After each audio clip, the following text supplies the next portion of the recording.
मेरा वोट आया, घर वाले का आया नहीं।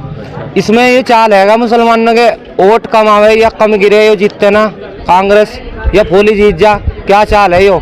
इसमें नेता गिरोगे, यो मेरा वोट आया, घर वाले का आया नहीं। दोनों आने चाहिए ना। कितने वोट कटे हुए? हमारे घर में से 4-5 वोट कट गए। अच्छा। हाँ, मर्दों का आया, घर वालों के आया नहीं। अच्छा, घर वाली घर वाली घर है, वोट तो कम से कम 20-25 हमारी। अच्छा। हाँ।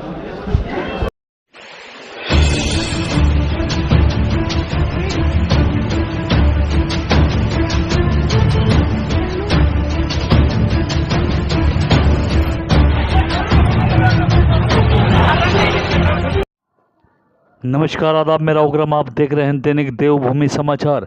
भगवानपुर विधानसभा में जहां मतदान शांतिपूर्ण तरीके से की जा रही थी, तो वहीं विधानसभा के अकबरपुर कालसो गांव में भाजपा प्रत्याशी वाली वोटर लिस्ट से धड़ल्ले से वोट डाले जा रहे थे, जिसका विरोध भगवानपुर कांग्रेस विधायक ममता राकेश ने किया और जिला अधिकारी को आप बीती बताई, जिस पर तुरंत एक्शन लिया गया और भगवानपुर थाना अध्यक्ष उप जिला अधिकारी ने मौके पर जायजा लिया। हालांकि गाँव से लगभग 95 वोट लिस्ट से गायब होने पर बीएलओ पर गंभीर आरोप लग रहे हैं, तो वहीं ग्रामीणों में वोट कट जाने का दुख साफ देखा गया। वहीं कांग्रेस विधायक ममता राकेश ने भाजपा सरकार को जुमले वाली और संविधान की हत्या करने वाली सरकार बताया, जो सिर्फ लोकतंत्र की हत्या करने में अपने विचार समझती हो। हालांकि घाटक क्षेत्र में 55% पोलिंग हो चुका है, जिसमें 100 वर्ष तक की बुजुर्ग महिलाओं और अपाहिज महिलाओं ने वोट डालकर उत्साह दिखाया और एक सुंदर भारत की नींव रखी। देखे खास रिपोर्ट। बीजेपी सरकार फिलहाल बौखला गई है। एक चुनाव आयोग ने एक वो नियम निकाल रखा कि बूथ पोलिंग से 300 मीटर किसी भी पार्टी का निशान या कोई चीज़ नहीं मिलने की, और बीजेपी ने एक जो वोटर पर्ची होती है उस पर अपना निशान भी, अपने फ़ोटो भी, सब चीज़ लगा रखी है बस्तों पर। तो उस पर क्या बीजेपी कार्रवाई, चुनाव आयोग कार्रवाई नहीं कर सकता? एक तानाशाही है। बीजेपी के जो भी नेता, जो भी है, वो सब बौखला गए। बीजेपी पार्टी कोई भी दिलचस्पी नहीं है इस हिसाब से। फिलहाल यहाँ लगभग 55% हो चुका मेरे गांव पर कालसो में। तो शांतिपूर्ण तरीके से? शांतिपूर्ण, कोई दिक्कत नहीं है किसी बात की।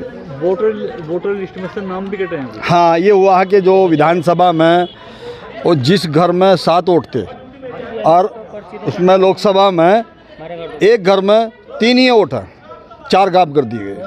तो उस पर कोई कार्रवाई वगैरह नहीं करवाते आप? देखो, कह दिया, अधिकारी सुनने को तैयार नहीं है। जो यहाँ बीएलओ भी हैं, बीएलओ की रिपोर्ट जो भी चीज़ मांगती है वोटर उस चीज़ को देता है। अब ये काम तो बीएलओ का है ना। बात ये है ना, बीएलओ कर सकता है ना इस चीज़ को।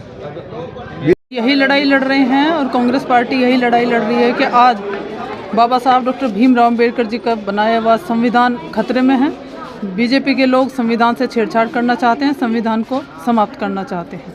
यही लड़ाई हमारी है और इसी के लिए हमने अपील की है कि संविधान को बचाने के लिए, संविधान की रक्षा के लिए आप इंडिया गठबंधन से लड़िए। ये लोकतंत्र है, लोकतंत्र में जनता सबका इलाज करना जानती है। क्या बीजेपी इतनी डर गई है कि आज उसे अपने बूथ पर जो उनके बस्ता लिए हुए हैं उन्हें इस तरह की पर्ची बांटने की नौबत आ गई है? और एक तरफ बीजेपी 400 पार का नारा दे रहे हैं, तो ये अंदर से डरे हुए हैं और बौखलाहट में इस तरह से घिनौनी हरकतें कर रहे हैं। तो ये कतई बर्दाश्त नहीं किया जाएगा।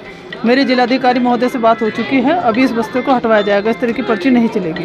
और पीठासीन अधिकारी से भी मैंने कह दिया है कि इस तरह की पर्ची पोलिंग बूथ पर अंदर नहीं जानी चाहिए, कोई पर्ची अंदर नहीं जाएगी। जो हमारी बीएलओ ने पर्ची दे रखी है उसी के आधार पर वोट डलेगी। क्षेत्र में किस तरह का माहौल है? क्षेत्र में माहौल ठीक चल रहा है, शांतिपूर्ण मतदान हो रहा है। तो शांतिपूर्ण मतदान हो, शांतिपूर्ण तरीके से सब कार्य होना चाहिए। इसके लिए सभी अधिकारी और प्रशासन, पुलिस का सबका सहयोग मिल रहा है, सभी जनप्रतिनिधियों का। जैसे कि गर्मी हो रही, कहीं गर्मी बाधा तो नहीं ना, गर्मी बाधा है। लोकतंत्र का महापर्व है, इसमें कोई चीज़ बाधा नहीं बन सकती। तो बहुत बड़ा चल रहा, कोई दिक्कत नहीं है किसी किस्म की भी, शांतिपूर्वक चल रहा। और कम से कम 30-35% वोट इसके मुसलमानों के इकट्ठे हुए यहाँ से। जी हाँ। तो उसका विरोध भी जिसके 7-8 वोट थे उसके 3 वोट या 2 वोट आ रहे। अब देखो, इसकी शिकायत भी करी, ये लोग कहा, पूरे कागज दिए जा रहे हैं, पूरे प्रूफ दिया जा रहा है, लेकिन कोई कार्रवाई नहीं हो रही है।